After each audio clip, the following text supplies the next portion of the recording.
আসসালামু আলাইকুম everyone, welcome to our basic class. আপনারা অনেকেই আছেন একদম জিরো থেকে ইংরেজি শিখতে চাচ্ছেন বা একদম বেসিক থেকে ধরে ধরে ইংরেজি শিখতে চান। আপনাদের মনে মনে অনেকেই ভেবে থাকেন কোথায় থেকে শিখবো বা কোথায় থেকে ইংরেজি শেখা শুরু করব। সো তাদের জন্যই আজকের ক্লাস। আজকের ক্লাসে আমি আপনাদেরকে কিছু টিপস অ্যান্ড টেকনিক শেয়ার করব। প্রথমে ইংরেজি শেখার ক্ষেত্রে আপনাকে 3টা টিপস অবশ্যই জানতে হবে। Number 1, basic word meaning. Number 2, daily used sentence. Number 3, sentence structure. তাহলে আমি শুরু করছি, আপনারাও আমার সাথে সাথে প্র্যাকটিস শুরু করবেন জোরে জোরে। প্রথমে আমি আপনাদেরকে 5টা ওয়ার্ড মিনিং শেখাবো, যা দ্বারা আপনারা কয়েক হাজার বাক্য তৈরি করতে পারবেন অনায়াসে। অবিশ্বাস্য লাগছে? Let's prove it. রিড পড়ি, রাইট লিখি, ইট খাই, প্লে খেলা করি, লার্ন শিখি। এই যে 5টা ওয়ার্ড দিয়ে আমরা এখন কতগুলো বাক্য তৈরি করি দেখবে। তাহলে প্রথমে আমরা মনে রাখবো, যদি আমরা বর্তমানে কিছু করি তাহলে আমরা প্রেজেন্ট টেন্স ব্যবহার করব। যেমন আমি পড়ি, আই রিড, আমি লিখি, আই রাইট, আমি খাই, আই ইট, আমি শিখি, আই লার্ন, আমি খেলা করি, আই প্লে। এভাবে আমরা কোনো কিছু করা অর্থে বাক্য তৈরি করতে পারি প্রেজেন্ট টেন্সের ক্ষেত্রে। এবার কোনো কিছু করেছিলাম অর্থাৎ অতীতের কোনো কিছু করা বোঝালে বা পাস্ট টেন্স বোঝালে সেক্ষেত্রে আমরা বলি আমি পড়েছিলাম, তাহলে বলবো আই রিড। আমি লিখেছিলাম, আই রোট। আমি খেয়েছিলাম, আই অ্যাট। আমি খেলেছিলাম, আই প্লেড। আমি শিখেছিলাম, আই লার্ন। তাহলে এভাবে আমরা পাস্ট টেন্স ব্যবহার করব, অর্থাৎ ভার্বটা শুধুমাত্র ভার্ব টু হয়ে যাবে, অর্থাৎ ভার্বের পাস্ট ফর্ম বসবে। Now wait for the next one.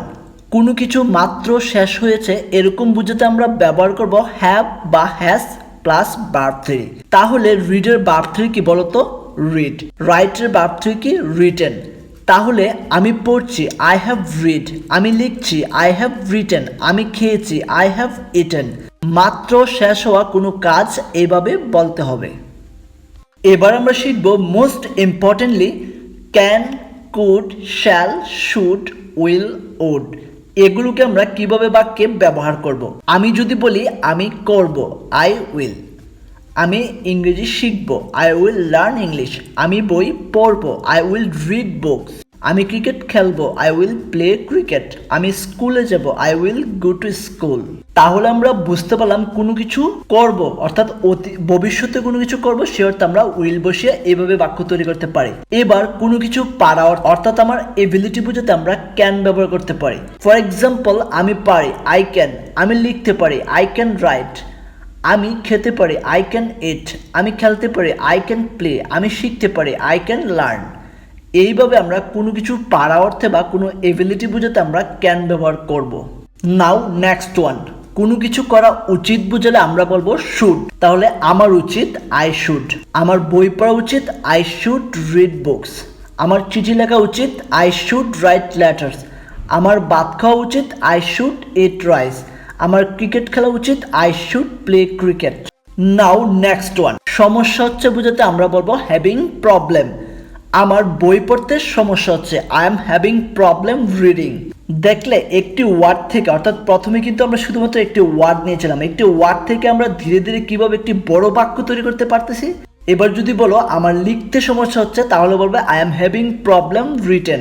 Same ভাবে আমার বলতে সমস্যা হচ্ছে, I am having problem speaking. Now next one. এরপর আমরা অনেক সময় বলে থাকি ইচ্ছে করছে। কখনো ইচ্ছে করছে এরকম কথাটি বলতে আমরা বলবো ফিল লাইক। ফর এক্সাম্পল, আমার পড়তে ইচ্ছে করছে, আই ফিল লাইক রিডিং। আমার শিখতে ইচ্ছে করছে, আই ফিল লাইক লার্নিং। আমার গান গাইতে ইচ্ছে করছে, আই ফিল লাইক সিঙ্গিং। অর্থাৎ কোনো কিছু ইচ্ছে করতে বোঝাতে আমরা ফিল লাইক ব্যবহার করব এবং তার সাথে ভার্ব ওয়ানের সাথে আমরা আইএনজি বসিয়ে দেব। তো এইভাবে আমরা ছোট ছোট একটি ওয়ার্ড নিয়ে এইভাবে কিন্তু আমরা একটি বড় বাক্যতে রূপান্তর করতে পারি এই নিয়মগুলো অনুসরণ করে। এইভাবে আপনি ইংলিশ প্র্যাকটিস করলে জিরো থেকে হিরো হতে পারবেন ইংলিশের ক্ষেত্রে। Thanks for watching.